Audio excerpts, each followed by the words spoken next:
আমার রিপোর্ট সহকারে। এই জন্য শুক্রবার এবং শুক্রবার দিন এবং রাত, অর্থাৎ বৃহস্পতিবার সন্ধ্যা থেকে নিয়ে শুক্রবার সন্ধ্যা পর্যন্ত এই 24 ঘন্টার মধ্যে নবী করিম সাল্লাল্লাহু আলাইহি সাল্লামের ভাষ্য খেয়াল করেন। আকসিরু আলাই, ওলামা একরাম জানেন নবী আলাইহিস সালাম সাধারণত কোনো আমল পরিমাণে বেশি করতে বলতেন না। পরিমাণে বেশি করতে বলার মতো আমল খুব কম ইসলামে। গোটা কোরআন যদি খোলেন আপনি, পরিমাণে অধিক করতে বলা হয়েছে এরকম আমল খুব বেশি পাবেন না।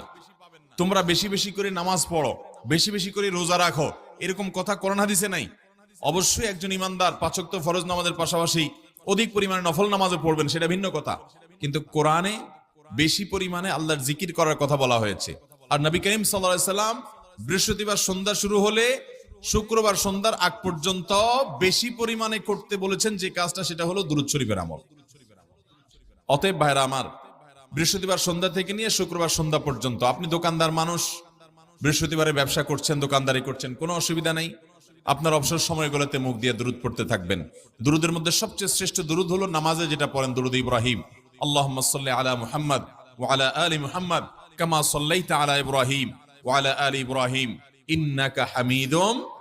আল্লাহুম্মা বারিক আলা মুহাম্মাদ ওয়া আলা আলি মুহাম্মাদ কামা বারাকতা আলা ইব্রাহিম ওয়া আলা আলি ইব্রাহিম ইন্নাকা হামিদুম। তাহলে